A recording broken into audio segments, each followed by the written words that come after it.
Donc je suis à la librairie Nicaise, donc boulevard Saint-Germain, devant l'église Saint-Germain-des-Prés, en compagnie de Yves Guénoux-Vendy, pour un ouvrage notamment qui s'appelle L'interprétation calendérique et cosmologique, Geeking, l'interprétation calendérique et cosmologique, manuel de cyclologie. Donc ça s'inscrit très bien dans le cadre de nos émissions consacrées au cycle, à l'astrologie, à la numérologie. Est-ce qu'on pourrait, je vous poser une question un peu abruptement, est-ce qu'on pourrait assimiler d'une manière ou d'une autre le Geeking à la numérologie? Est-ce que ça serait une forme de numérologie? Parce que quelque part, c'est quand même un système binaire au départ qui se démultiplie, non? C'est pas ça? Oui, tout à fait, tout à fait. Donc on est quand même dans les nombres, dans les oui, formes. C'est pas mon mode d'abord, mais bon voilà. Non, mais justement. Voilà. Mais c'est une manière d'aborder le geeking. Parce que moi j'aime bien créer des passerelles, je n'aime pas que les savoirs soient complètement isolés les uns des autres, même s'ils sont différents, il faut quand même essayer de trouver des points communs. Je crois que c'est un des grands problèmes de la communication dans ce domaine, c'est que chacun essaye de définir l'astrologie c'est l'astrologie, le geeking c'est le geeking, et on n'établit pas de passerelle avec d'autres, non seulement entre ces domaines, mais même avec d'autres domaines. Bon, déjà faire rencontrer l'Asie et l'Occident à travers l'astrologie et le geeking, c'est déjà une bonne rencontre. Bon, d'accord, bien sûr. Bon, ça a été mon travail. Voilà. Alors, quelles ont été les difficultés? Il y avait vraiment des difficultés pour... L'Occident, pour vous, c'est quoi l'Occident? C'est l'astrologie? L'astrologie classique, oui. C'est la Mésopotamie, enfin, si voilà, oui. c'est ça.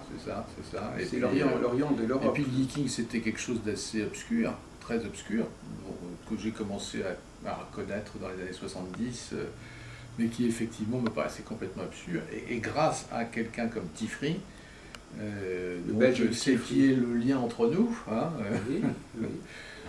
Donc c'était un astrologue qui était en même temps sinologue et qui était, dont le père avait eu des liens avec la Chine. Mais par ailleurs c'était un ami de Nicolas. Jean-Pierre Nicolas. Oui, il était très proche, qu'à part certains côtés, en tout cas, bien que le geeking ne soit pas l'affaire de Nicolas. Mais... Voilà. Ah, quand même, je pense quand même. Je pense quand même, parce qu'en fait, le livre que Tifri a donc écrit dans les années 70, 78, je crois, il l'a fait en relation avec Nicolas. Oui. Donc il a confronté son savoir avec celui dont il était en lien, sûrement très très en lien à l'époque.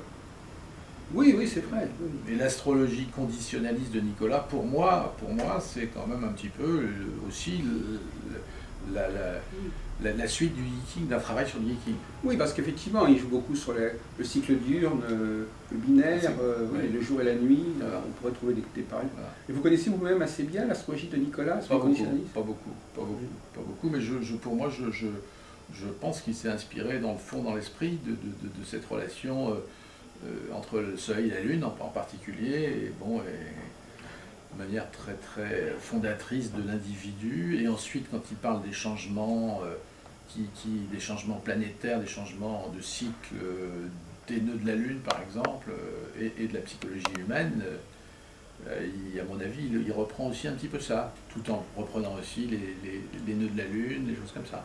En fait, je crois qu'il faut distinguer, je ne sais pas si vous connaissez les travaux de Robert Jolin, sur la géomancie, il faut distinguer le système et le tirage. Parce qu'un même système peut être abordé par différents tirages, voyez-vous.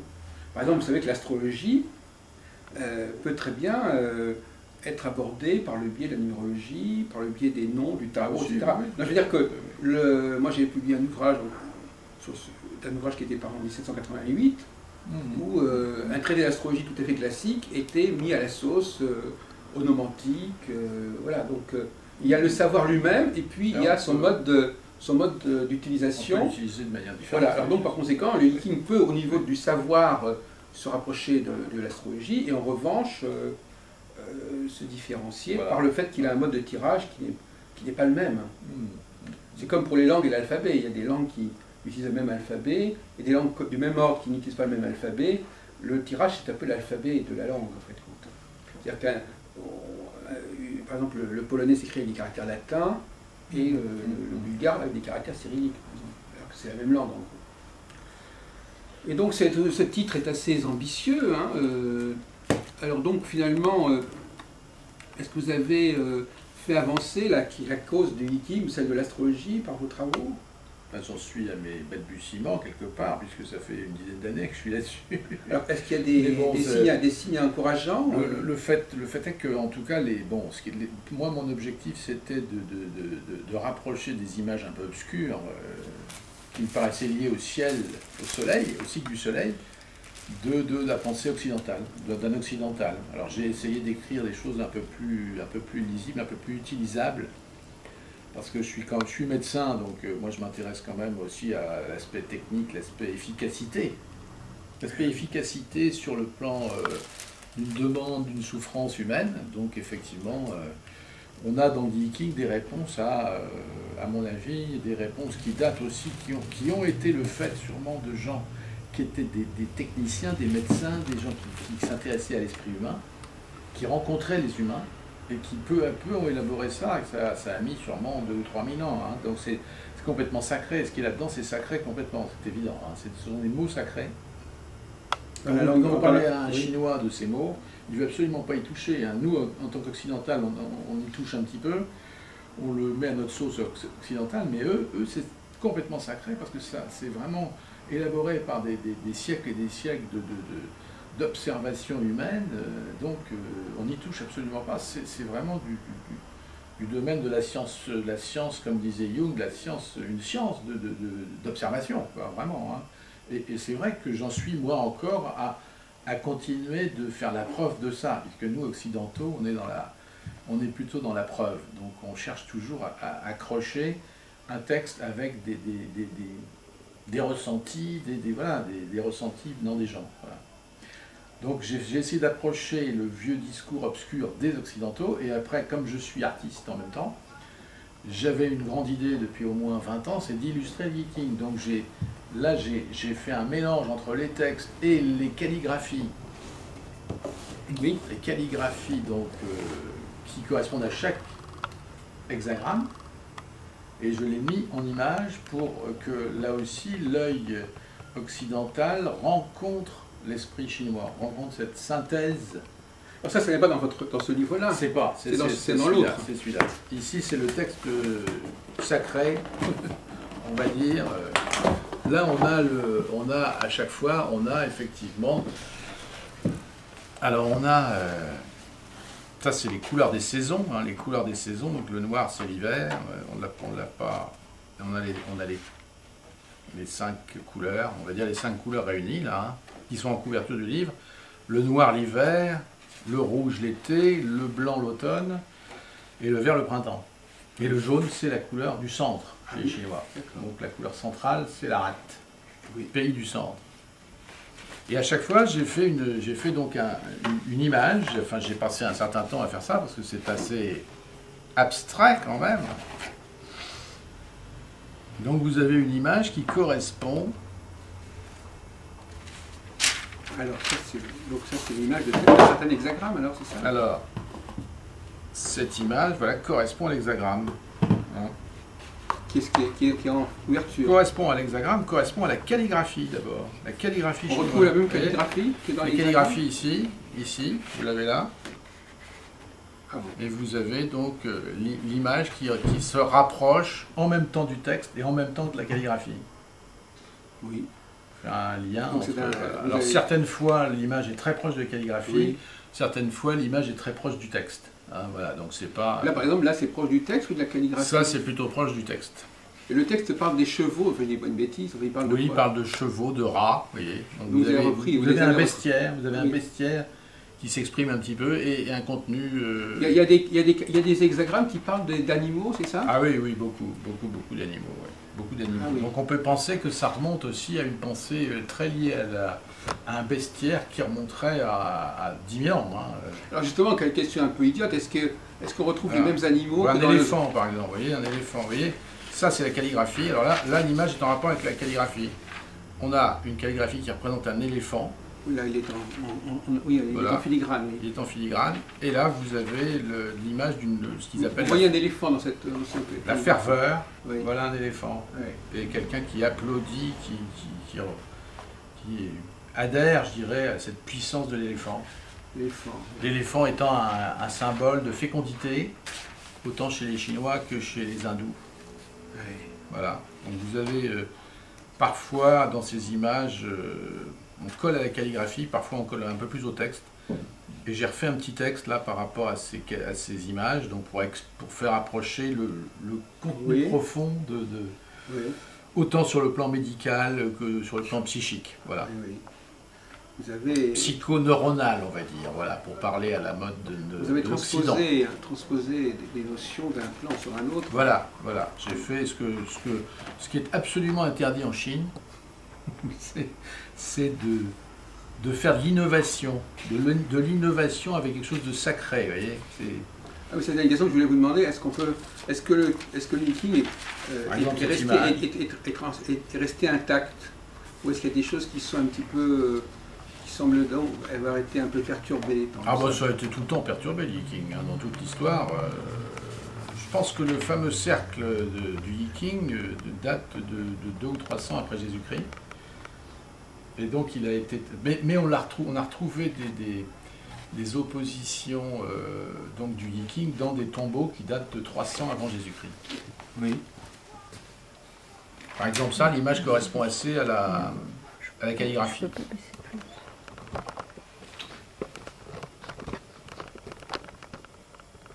La contemplation, voilà, c'est un héron sur une patte. Voilà.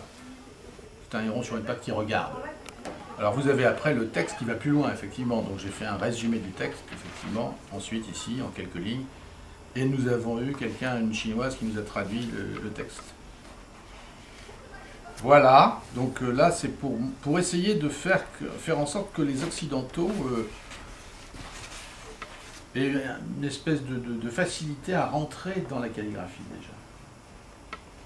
Oui. Un peu plus de facilité à rentrer dans la calligraphie par le choc émotionnel d'une image. Parce que l'écriture chinoise, ce sont des images. C'est pas quelque chose d'intellectuel, c'est quelque chose de sensoriel et de mémorisable. Par exemple, quelqu'un qui sait qu'il est lié à cette image de la contemplation, il va le mémoriser, ça, en Occident. Oui. Il va mémoriser ça. Et il va se poser la question, qu'est-ce que c'est que la contemplation? Qu'est-ce que je contemple? Le Chinois, quand il voit ici la calligraphie, tout de suite, lui, il se voit dans cette idée de contemplation.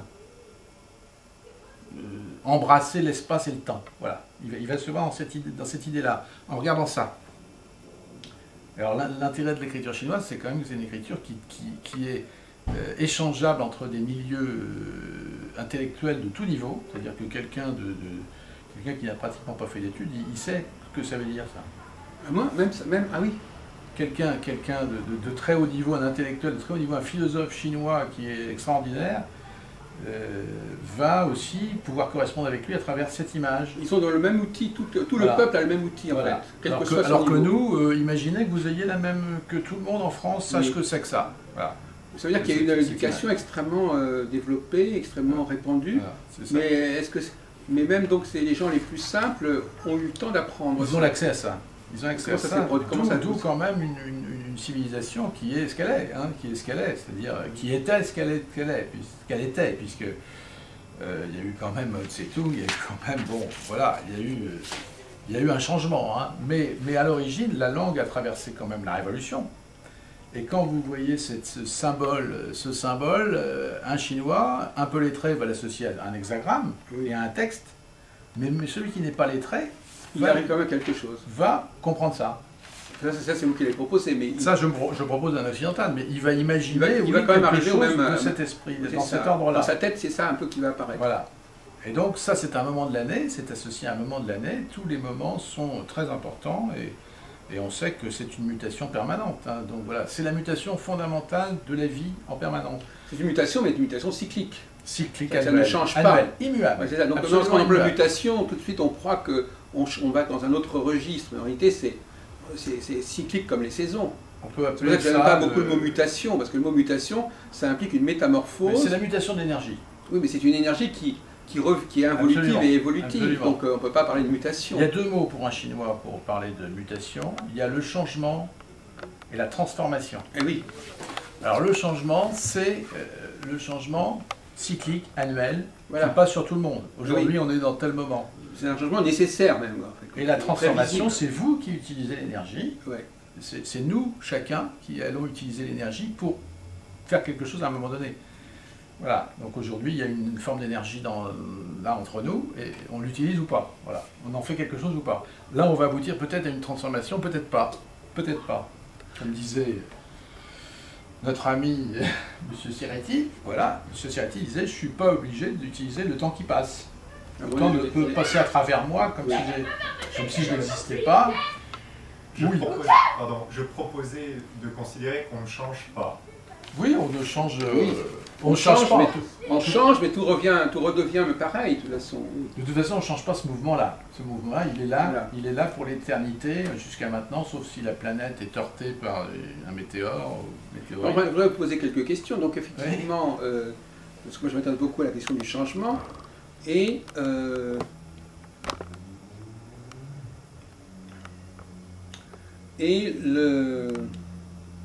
savez qu'en astrologie, il y a aussi la question des planètes qui annoncent des changements soudains, imprévisibles. Est-ce que ces changements-là sont du même ordre que les changements qui sont cycliques, voyez-vous? Ça, c'est le changement de base, immuable. Oui, c'est ça. Donc, ça ne prend pas en compte les accidents de parcours ou les incidents. Alors après, il faut greffer sur cette connaissance-là la connaissance astrologique, c'est-à-dire Saturne-Jupiter. Ce qu'ont fait les Chinois d'ailleurs. Saturne-Jupiter, puisqu'à l'époque, on connaissait 5 planètes. On connaissait 12 5 organes d'ailleurs. Plus les luminaires. C'est-à-dire Vénus, Mercure, Vénus, Mars, Jupiter, Saturne. Donc d'ailleurs, c'était en relation avec les 5 organes, les 5 couleurs. Donc ce sont aussi les planètes. Hein. Et ce sont les 5 organes. Bon, les autres planètes qui sont Uranus, on ne connaissait pas Uranus à l'époque. Évidemment. On ne connaissait pas Neptune, on ne connaissait pas Pluton. Donc mais on connaissait les nœuds de la Lune, on connaissait beaucoup les éclipses, les Chinois s'intéressaient beaucoup aux éclipses. Donc, comme les Indiens aussi. Comme les Indiens. Donc déjà, quand on connaît déjà les 5 planètes, plus les éclipses, plus le Yiking, on a déjà une idée du changement qui nous tombe dessus tous les jours. Après, il y a Uranus en plus. Alors effectivement, ça, c'est encore autre chose. Non, attendez, je vous arrête, monsieur. Le changement qui tombe dessus, c'est qu'est-ce que vous appelez le changement qui nous tombe dessus? Un truc qui est prêt. Est-ce que vous allez dire que la nuit nous tombe dessus? Non. Est-ce que vous allez dire que l'été nous tombe dessus? Donc il y a un problème de... Non, il faut faire attention. Nous tombons dessus parce que nous sommes des vivants et que tout être vivant subit tout ce qui se passe dans le... Voilà, oui, mais c'est pas la cyclicité, c'est pas ça. La cyclicité, c'est aussi ça. Non, la cyclicité, non, ça vient perturber la cyclicité. C'est pas la cyclicité elle-même. Le fait des événements qui viennent nous perturber perturbe la cyclicité, justement, perturbe le cours des choses. Oui, alors il n'y a rien qui perturbe vraiment la cyclicité, hein, si ce n'est notre manière de la voir, de voir ces mutations. Par exemple, si quelqu'un est tué, oui, on a vu des situations, effectivement, où tout d'un coup, il y a un élément de perturbation qui ne devait pas se produire normalement, d'après le système. On connaît quand même les effets des conjonctions, par exemple Mars-Saturne, Mars-Saturne-Uranus. On sait bien que ça va donner un état de guerre ou un état très très violent. Non, enfin, on ne va pas rester trop latin. Mais enfin, j'aimerais bien quand même, parce que c'est un sujet qui est extrêmement discuté dans les milieux astrologiques, de distinguer entre ce qui est astrologique et ce qui ne l'est pas, déjà. Il y a des perturbations qui ne sont pas d'ordre astrologique, qui sont pas... Vous êtes peut-être convaincu que tout est astrologique, que tout est dans tout, mais normalement, la maladie, par exemple, ne fait pas partie du cours normal des choses. Alors, moi, elle peut venir alors vous êtes justement médecin, alors justement la maladie, c'est ce qui vient créer une anormalité dans le fonctionnement normal des choses. Alors, disons pour moi il y a un terrain, bon moi je parle en termes en médecin homéopathe, acupuncteur, mais il y a un terrain qui au fond vous est donné à part la naissance, donc qui est hérité de vos parents, et vous avez un regard sur la vie qui vient de là, donc qui vient de votre heure de naissance, avec certaines planètes posées à certains endroits, et à partir de là, vous avez, toute votre vie va être au fond un choix de cartes de potentialité énergétique et de moments énergétiques qui va vous permettre de changer cette chose, mais peut-être que vous n'y arriverez pas à changer. Alors, ceci dit, la maladie tombe dessus à l'occasion effectivement d'une conjonction supplémentaire entre votre vos cartes d'origine et un élément qui va perturber en plus. C'est-à-dire que cycliquement, on sait qu'il va arriver, par exemple Mars, par exemple, il va arriver dans votre jeu de cartes. Si vous n'avez pas su le modifier ou su le faire de la prévention ou su l'ouvrir, ce jeu de cartes, à ce que les Chinois ont travaillé quand même pendant 4000 ans, c'est-à-dire au moins un système de centrage de l'énergie, et du regard, hein, parce que derrière le centrage d'énergie, il y a un centrage aussi du regard, centrage de notre manière de percevoir les autres, l'autre, l'altérité, voilà. Enfin bon, là on rentre dans un débat de fond que les philosophes ont abordé depuis 3000 ans. Ce qui est assez étrange quand je vous entends, c'est que vous dites « je suis médecin » et vous embrayez tout de suite sur l'astrologie. Donc c'est pas, vous passez d'un plan à l'autre. Parce qu'en permanence, la médecine me montre que... Oui, non, mais c'est votre démarche, mais je veux dire, le médecin n'est pas obligé de croire en l'astrologie. Ah non, bon, et donc, c'est pas forcément dans la logique de la médecine de croire... Non, mais parce qu'il y a une espèce de chiffre comme ça, vous commencez une phrase en disant « je suis médecin » et puis tout de suite vous dites « il y a le thème astral qui nous dit ceci ou cela ». Voilà. Ça vous ferait... Donc ça peut un peu défriser, je veux dire, au bout de 30 ans d'astrologie médicale, c'est vrai que je raisonne un peu en permanence, j'observe les corrélations entre le ciel et notre... Oui, d'accord, mais je veux dire, c'est pas le fait d'être médecin qui vous amène à dire ça, parce que vous reprenez à votre compte ce que disent les astrologues, ce que disent les astrologues du thème astral, etc. Alors justement, moi je vous interpellais réellement en tant que médecin, et pas en tant qu'astrologue, sur ce point précis, à savoir que il y a la médecine il y a deux médecines, il y a la médecine qui essaie de corriger, et puis il y a la médecine qui essaie de décrire. Bon, les grands médecins, ce sont ceux qui ont compris comment fonctionnait le corps humain. C'est pas ceux qui ont appris à réparer je sais pas quoi. Bon. Donc il y a celui qui crée une voiture, c'est pas le petit dépanneur de quartier dans son garage. Alors. Donc c'est pas pareil. On emploie le même mot pour désigner le grand médecin qui comprend mieux le fonctionnement du corps humain, et puis le petit médecin qui lui va essayer de trouver la panne et qui va essayer de trouver qu'est-ce qui va pas, et qui va tenir compte de tout un ensemble de facteurs presque innombrables, qui ne rentrent pas directement dans le champ de la médecine, même qui viennent perturber le champ de la médecine, mais qui n'en font pas partie intégrante. Même si on peut dire qu'une appendicite, ça ne se comprend que par rapport au fait qu'il y a une appendice, etc. Mais je veux dire que malgré tout, le facteur de perturbation, il vient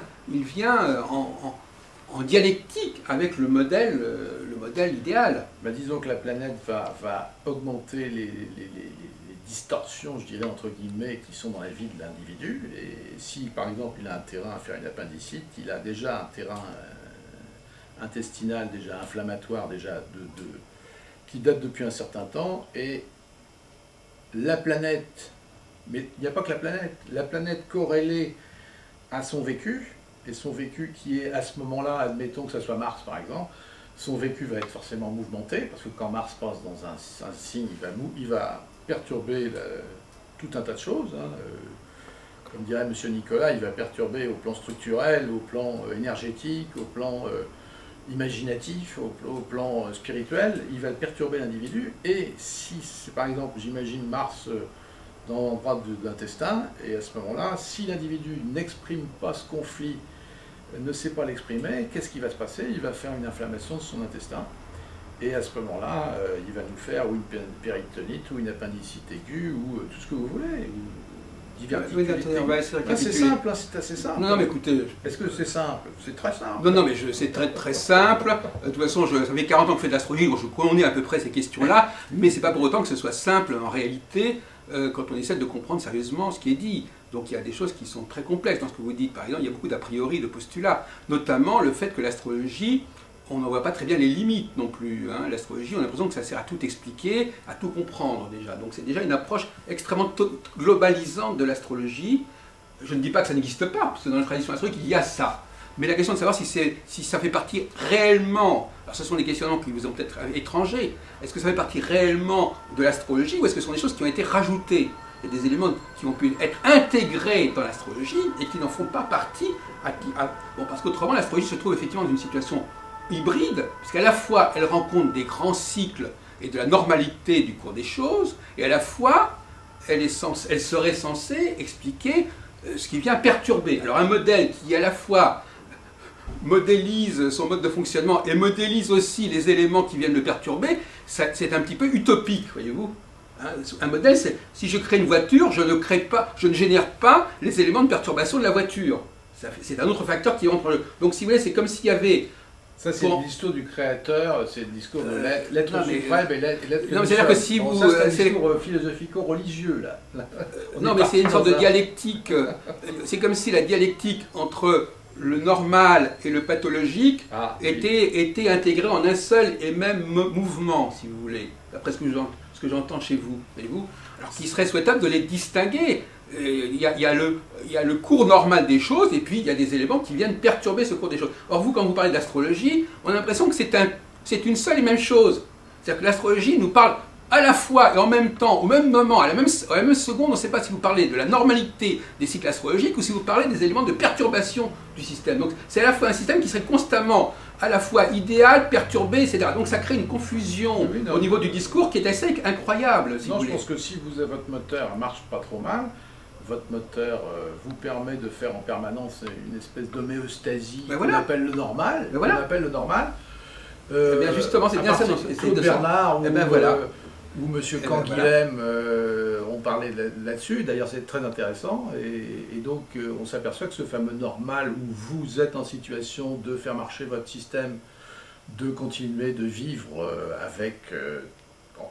en intégrant, je dirais, toutes les possibilités qui vous sont offertes, c'est très bien, vous êtes dans le normal. Et puis à un moment donné, pour des raisons multiples, vous allez avoir effectivement une saturation du système qui ne peut pas gérer, qui n'est plus en état de gérer. Eh bien, ce sont deux. On arrive dans le pathologique. Eh bien voilà. Eh bien, parce que le problème, c'est que vous avez utilisé apparemment le même modèle.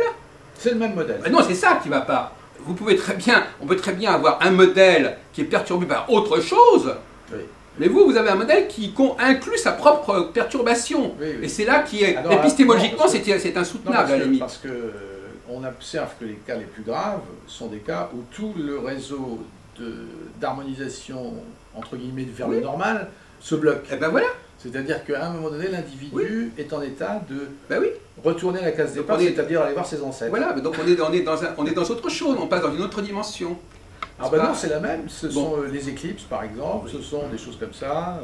Voilà, donc on s'aperçoit que, par exemple, quelqu'un qui vit un Saturne sur sa Lune, plus un Mars sur son Soleil, et que le nœud de la Lune passe dessus, à ce moment-là, il est en état, on lui demande un effort considérable d'adaptation, ou de compréhension. Si on revient, moi, c'est de la compréhension. Oui, bon apparemment, on n'a pas communiqué à ce sujet.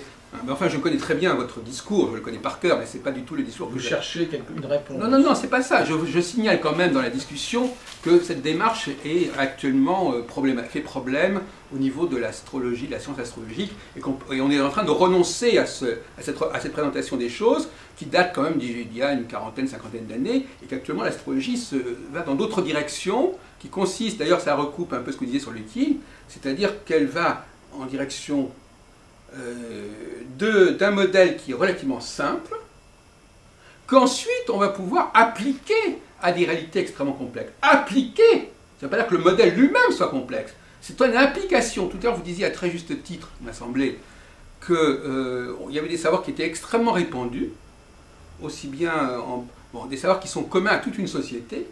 Bon, mais ça veut dire que ce sont des savoirs qui sont relativement abstraits.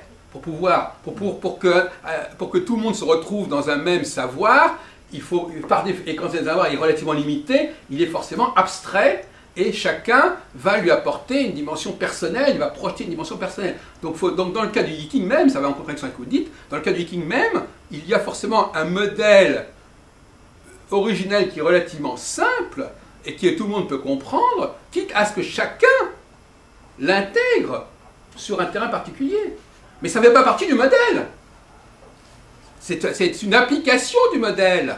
De même, quand quelqu'un achète une voiture, eh bien, il ne va pas la conduire de la même manière à Paris, à Londres, en campagne, etc. Mais ça, c'est le constructeur de la voiture, il n'est pas responsable de la façon dont les gens vont conduire la voiture. Il faut un enseignement, on ne peut pas non plus admettre que les gens puissent monter du jour au lendemain dans un niveau de compréhension qu'avaient les Chinois, mettons, en Occident, là, on en est loin. Non, mais je veux dire que non, mais je ne sais pas ce que je suis en train de dire. Je suis en train de dire que il y a un bagage commun qui peut être fourni à l'ensemble d'une population, et forcément, puisque c'est un bagage commun, il doit être relativement simple, même si relativement simple, et en tout cas, il renvoie à un nombre illimité de situations. Donc on ne peut pas imaginer pouvoir gérer ce nombre illimité de situations. Le modèle est forcément en retrait par rapport à la réalité. Il est forcément beaucoup plus simple que la réalité. Imaginer que le modèle doive devenir aussi complet que la réalité, c'est une aberration. Il y a forcément même quand l'astrologue parle à son client, ce qu'il va dire sera en retrait par rapport à ce que le client sait de lui, forcément. Autrement, c'est un voyant. Il va dire des choses qui seront relativement abstraites, relativement générales, et le client va intégrer ces informations par rapport à lui. Mais le modèle lui-même ne peut pas se substituer au travail du client et au travail de l'application, monsieur Guéniou. Bon, alors donc par conséquent, il ne faut pas créer une sorte d'astrologie pléthorique qui va dans tous les sens, qui utilise un nombre illimité de planètes, illimité de configurations, parce qu'on arrive, il faut rester modeste, il faut rester humble. Déjà 5 planètes et puis ça... Oui, mais quand même, et tout, vous les combinez, c'est déjà beaucoup trop à la limite, vous les combinez... C'est simple, c'est simple. Par exemple, travail sur la violence quand il s'agit de Mars, travail sur la violence, quand il s'agit de Saturne, travail sur la hiérarchie sociale, la hiérarchie familiale. Donc si déjà dans notre approche on avait cette idée, ce que d'ailleurs Confucius sûrement a contribué à travailler à l'époque, il y a 2500 ans, il a travaillé deux choses, le respect de l'autre, c'est-à-dire la non-violence, et puis il a travaillé aussi les rites, c'est-à-dire les rites c'était le respect des histoires, de l'histoire des groupes, de l'histoire des tribus, de l'histoire de la famille. Donc si on avait ces deux axes-là bien organisés, je pense que déjà on aurait une réponse immédiate simple. Après, la diversité, là, elle est là. Moi, je trouve que ce qui est intéressant en Geeking, c'est qu'on a accès à une diversité de comportements. Une diversité délimitée. Non, mais elle est quand même codifiée, cette diversité. Il y a quand même 365 potentialités. Si vous multipliez 365 par la Lune, l'ascendant et le Soleil, déjà, 3 choses, vous arrivez à 1200 possibilités. Oui, mais justement, vous avez l'air d'être fasciné. Vous avez l'air d'être fasciné par cela. C'est déjà monstrueux, déjà. Non, mais justement, je ne vous le dis pas. Mais c'est déjà monstrueux, mais on n'est pas obligé d'arriver jusque-là. Vous savez, c'est extrêmement curieux. Vous savez, par exemple, regardez, par exemple, vous prenez cette librairie. Bon, il y a un certain ordre. Maintenant, si vous mettez les livres n'importe comment, vous les tombez, etc., vous êtes capable de créer de la confusion à partir de l'ordre. Et c'est un peu ce que j'entends, et vous? Non, mais là, il y a un ordre. Là, non, mais attendez, il y a un ordre qui est très riche, qui est très large. Oui, non, mais justement, il y a des ordres qui sont plus gérables que celui dont vous nous parlez. Même quand Nicolas, par exemple, puisqu'on parle de Nicolas, parle de sa théorie des âges, et pour moi, Nicolas n'est pas la référence, mais en tout cas, ce qui est intéressant, c'est que d'un côté, il parle de la théorie des âges qui est extrêmement simple. Tel âge correspond à telle planète, et puis quand la planète est plus lente, ça correspond à un âge plus avancé, etc. Bon, c'est simple. Mais quand il commence à étudier le thème astral et qu'il combine tout ça, ça devient extrêmement confus. Mais il y a cette double dimension dans l'astrologie, il y a ce double discours de la clarté et la précision simple, évidente, et puis de la confusion. C'est ça qui est assez insupportable, c'est cette espèce d'amalgame de ces deux dimensions. Moi, j'appellerais pas ça la confusion, j'appellerais ça la diversité. Non, mais c'est ça, on vous montre un truc très simple, et puis tout d'un coup, ça s'emballe, ça se mélange, etc. Non, il y a une grande diversité, c'est évident, il y a une grande solitude de l'être. Donc, par rapport à votre naissance, vous êtes extrêmement seul. L'astrologie n'est pas sans... Non, justement pas. L'astrologie est là pour nous montrer à quel point nous ne sommes pas seuls. Vous êtes seuls mais reliés à des opposés. Non seulement ça, mais nous avons des points communs avec d'autres personnes. Bien sûr. Bon, alors donc nous ne sommes pas seuls. Je dirais même qu'à la limite, quand les gens, par exemple, même si c'est caricatural, quand les gens disent qu'ils sont du taureau ou du bélier, etc., ils s'affirment comme n'étant pas seuls. Oui, mais ça c'est réducteur. Non mais peu importe, mais réducteur, le mot réducteur ne fait pas... En philosophie, le mot réducteur ne fait pas problème, je suis désolé. Vraiment, vous n'avez... Un concept, c'est réducteur. Hein, bon, et même le Viking est réducteur au niveau de ses bases fondamentales. Bon, donc, c'est pas un problème. Pour moi, c'est pas un défaut d'être réducteur. Au contraire, c'est une mission. Alors, c'est pas du tout le même problème. Donc, vous, apparemment, vous n'avez pas l'air du tout de comprendre la dimension réductrice et la nécessité réductrice de toute cyclicité. Regardez, par exemple, les saisons. Les saisons. Bon, le printemps à Paris, c'est pas le même printemps qu'au Caire, etc. Mais malgré tout, on perçoit malgré tout une problématique commune. Donc on peut effectivement partir de façon asymptotique à vouloir comprendre chaque cas particulier, etc. Mais c'est pas forcément la vocation. Moi je dirais par exemple, les gens qui ont vraiment vocation à faire l'astrologie sont pas des gens qui sont qui sont des philosophes à la limite, oui. C'est-à-dire des gens qui ramènent les choses à l'essentiel. Et qui vont apercevoir que des différences sont tout à fait superficielles et artificielles. Pour vous, apparemment, vous cherchez plutôt à justifier et à comprendre ces différences par l'astrologie. Parce qu'il est évident que vous avez raison dans l'absolu. Les gens sont différents. Maintenant, la question n'est pas de savoir si les gens sont différents, la question est de savoir qu'est-ce que l'astrologie a à dire là-dessus. Non, le but de la pensée chinoise, de la pensée taoïste, c'est de centrer les gens. Donc le centre d'un individu, comme vous dites, normal, entre guillemets, c'est ça, sa normalité. Oui. La normalité, c'est d'être au centre de ce que vous appelez la diversité ou la complexité, arriver à être au centre de vous-même et à ce moment-là d'être relativement en paix. C'est au fond toute la pensée orientale, toute la pensée chinoise. Et cette paix, effectivement, est très, très, très importante. C'est tout le fond de la pensée taoïste. C'est d'où l'intérêt de connaître bien tout ça. Je suis pas sûr de comprendre ce que vous dites là encore une fois. Quand on me parle le centre de soi, bon, je ne comprends pas très bien ce que ça veut dire. Une espèce de moyenne. Non, mais je veux dire, le centre... un ratio.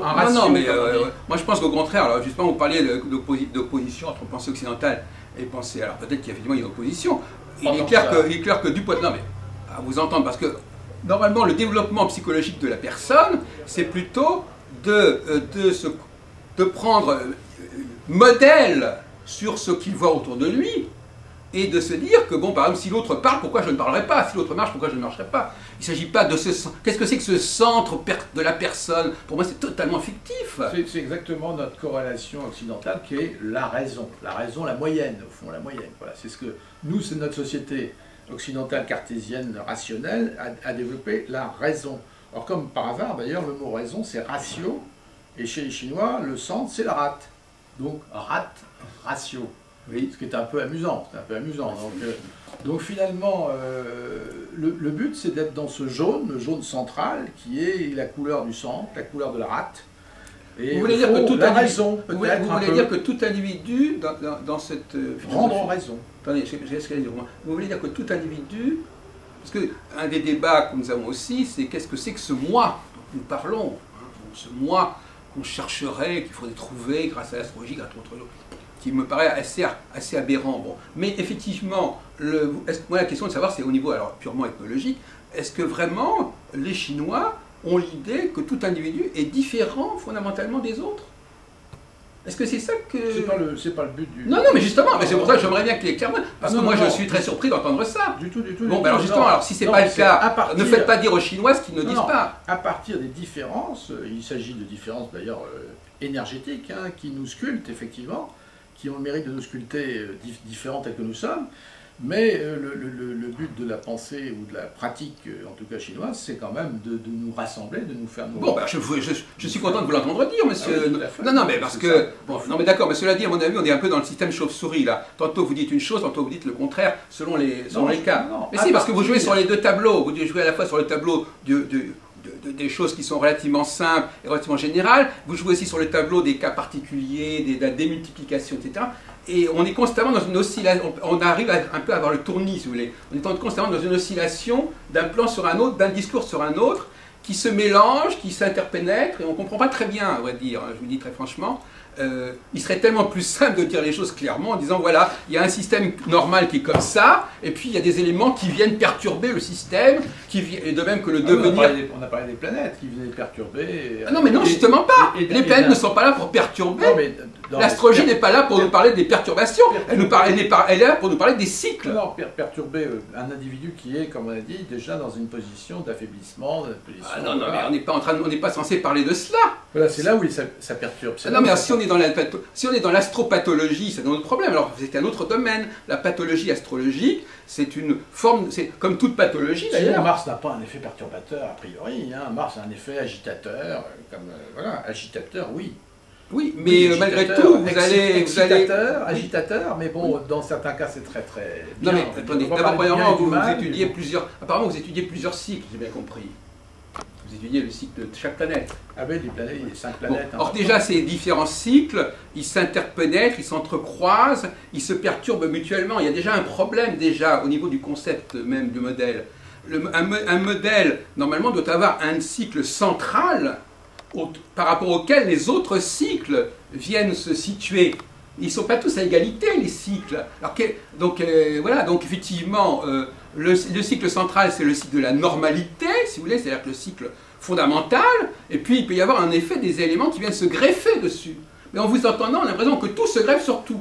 Il n'y a pas de centralité. Ah oui, oui, il y a toujours une centralité. Ben non. Qui est liée à chaque individu, la face. Ah non, non, non, non, mais je ne parle pas de ça, je parle de la centralité du modèle. La centralité du modèle. Donc que chaque individu, ben, par exemple là, vous allez dans la chambre de n'importe qui, vous allez prendre tout ce qui est dans sa chambre, vous allez dire qu'il y a une centralité parce qu'il y a une personne qui est dans cette chambre. C'est une plaisanterie, ça. Ouais, la totalité d'un fourbi, c'est la fourbi. C'est pas, même si c'est la même personne qui a le fourbi, c'est quand même le fourbi. Donc, non, non, il y a le fourbi de l'être et le fourbi de l'avoir. Si vous regardez tout ce que les gens ont pu accumuler, ça ne fait pas un ensemble cohérent. Vous allez dire c'est cohérent parce que bon, on ne va pas jouer sur les mots très longtemps là-dessus, voyez-vous. Donc, il faut quand même, on n'est pas là pour mélanger tout. Il y a, surtout quand on parle de cyclologie, parce que vous mettez en avant ce mot-là dans votre livre, la cyclologie, il y a des rigueurs de la cyclologie. La cyclologie, c'est aussi réducteur, la cyclologie. Ça veut dire qu'on va s'intéresser à ce qui revient, à ce qui est récurrent.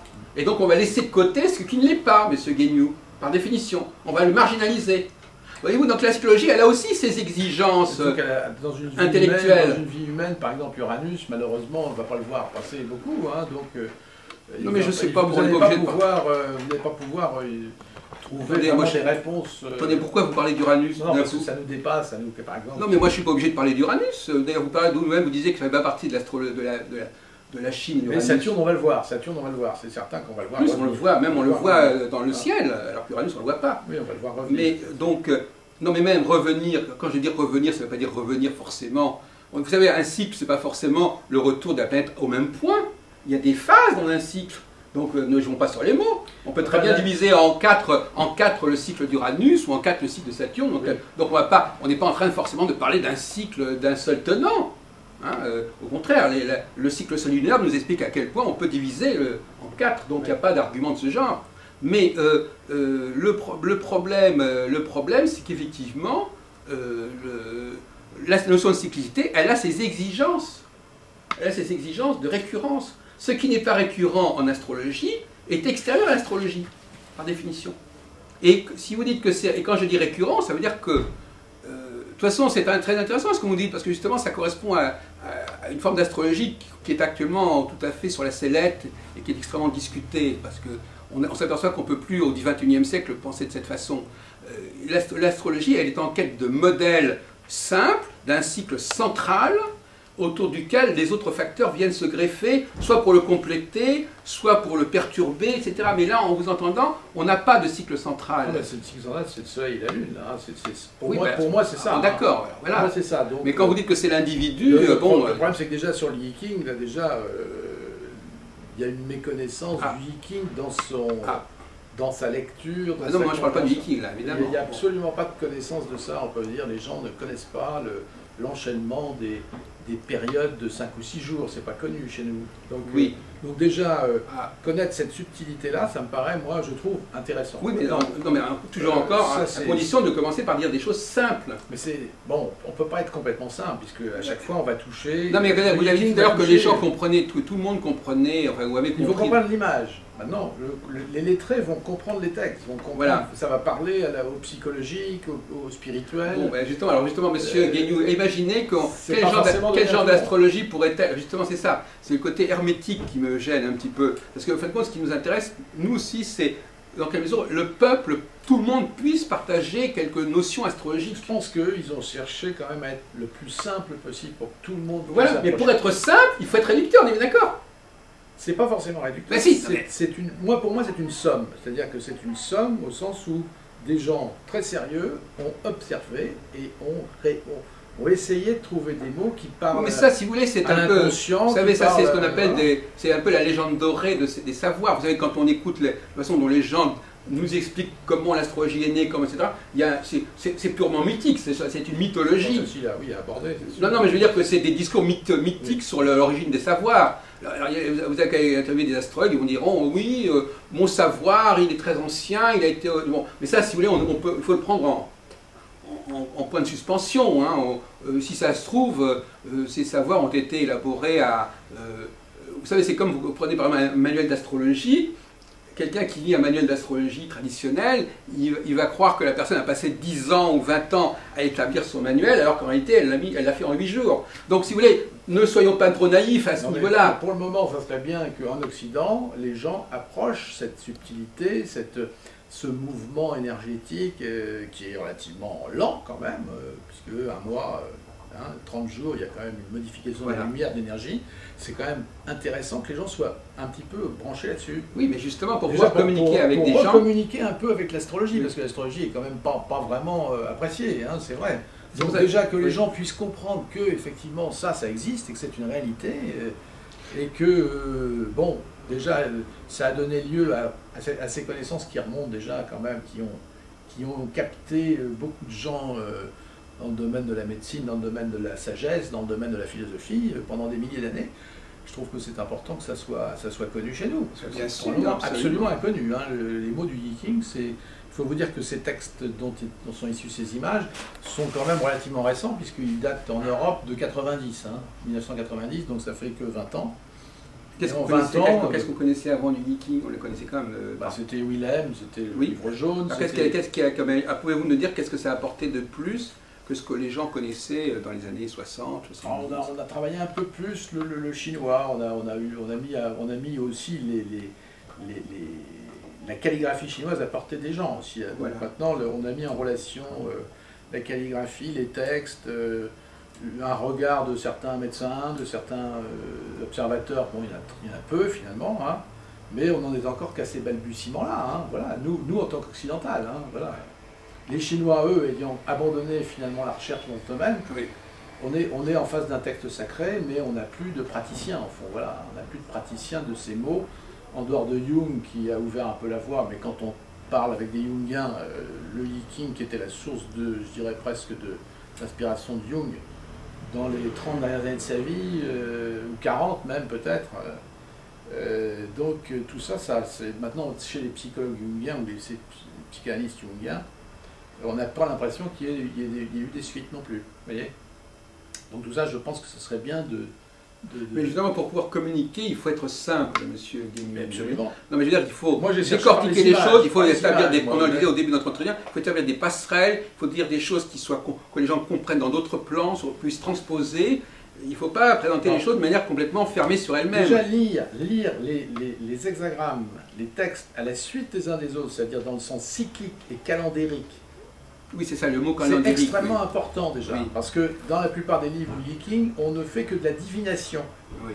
Donc ça, il faudrait faire passer le message, comme quoi c'est pas qu'un livre de divination, c'est un livre aussi d'enseignement sur l'énergie qui se transforme, qui change au fil de l'année. C'est important de le faire passer ce message-là, parce que pour le moment, c'est pas passé du tout chez nous.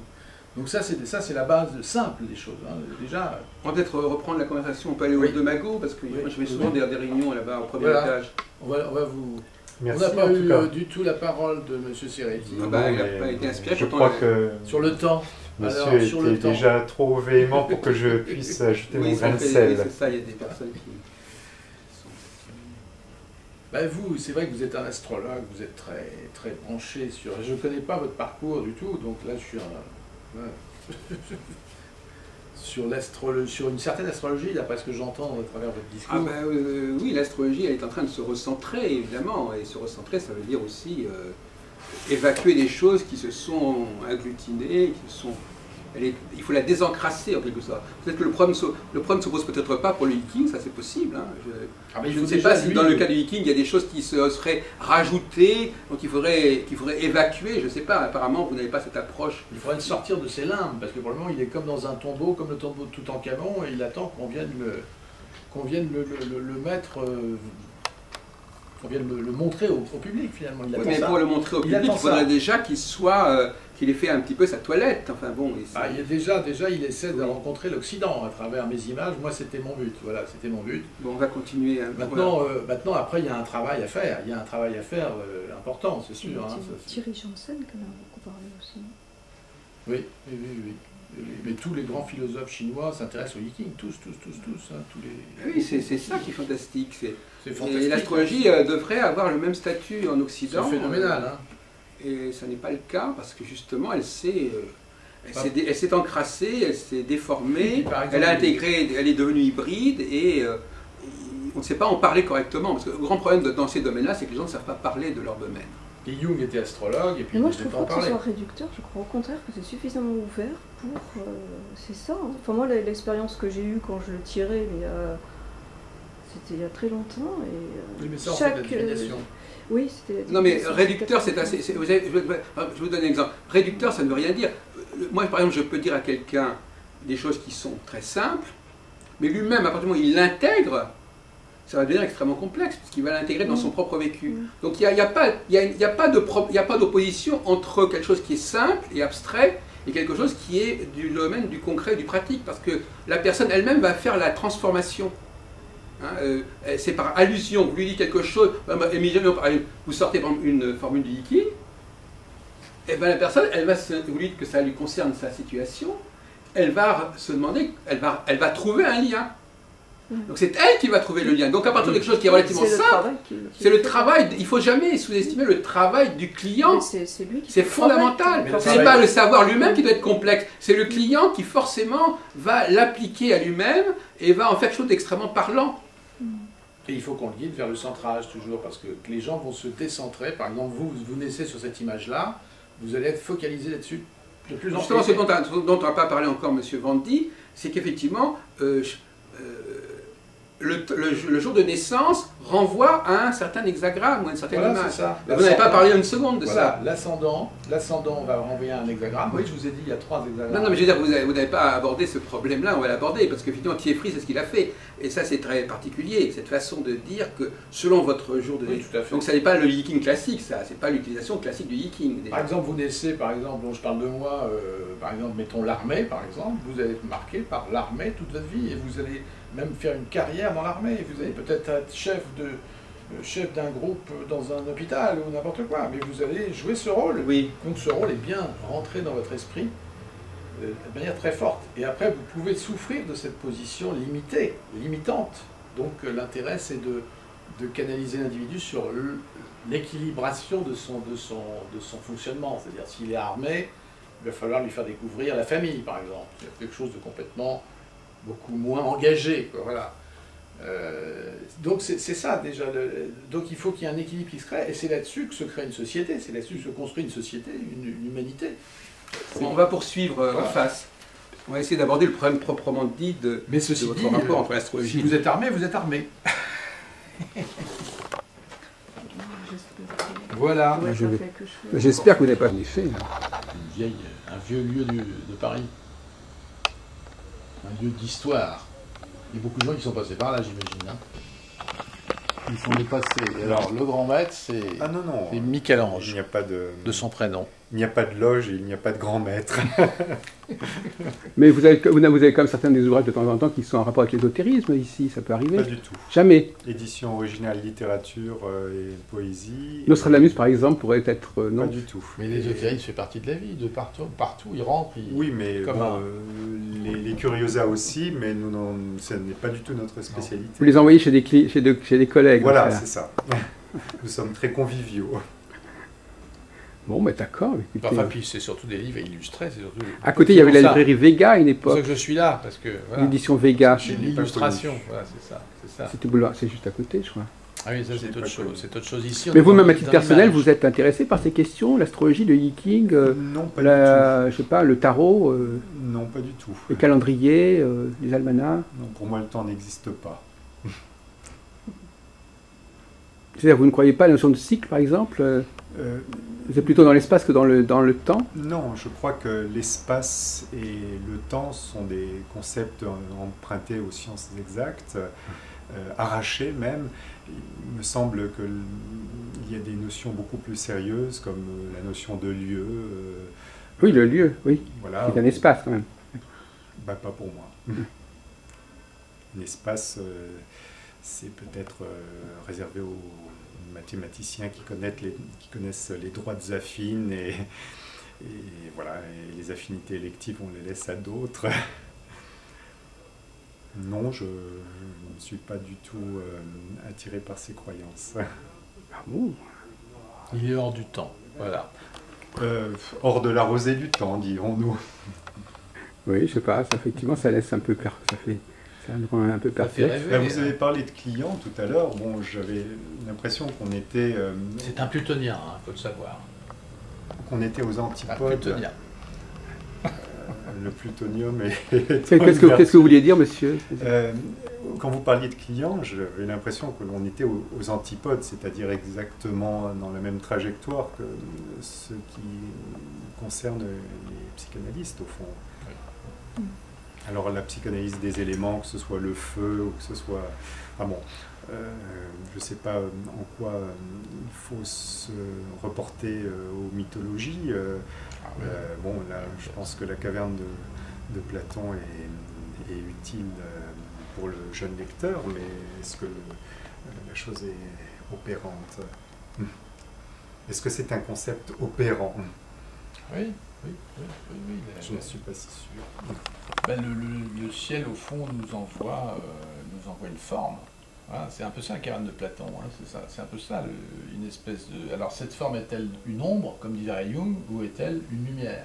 C'est surtout un dispositif. dispositif. C'est un dispositif qui fait qu'on va avoir une De forme. la même façon que le dispositif qui est la caméra, et on parlait des armes tout à l'heure, je pense que les images n'ont pas à se prévaloir, ou on n'est pas obligé de se prémunir d'images pour inventer des armes, mais je crois qu'il y a des dispositifs et des outils qui peuvent être considérés comme des armes.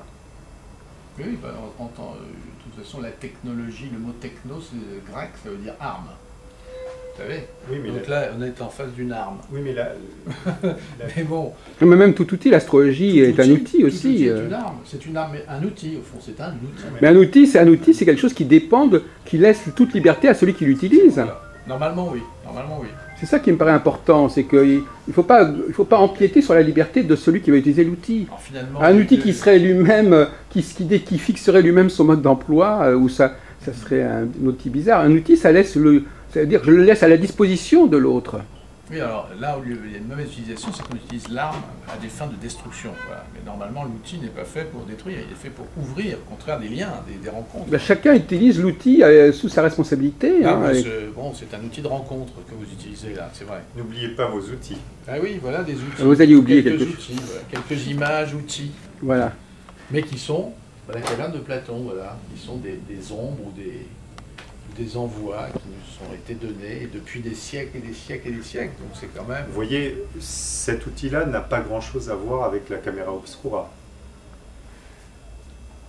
Oui.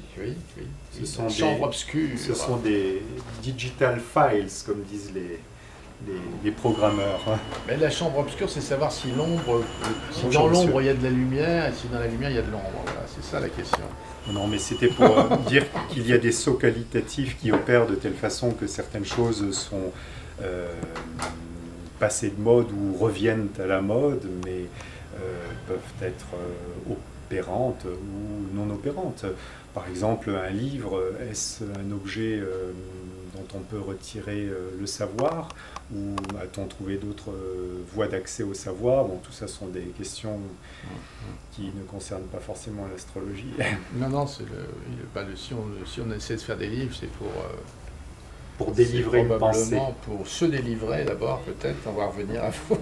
Ça, je laisse ça aux psychanalystes. Se délivrer de quelque chose qu'on a cru comprendre, voilà, qu'on a cru aborder, et qu'on pourrait croire pour pouvoir rendre service à quelqu'un d'autre. Bon, mais ça, c'est ça la question.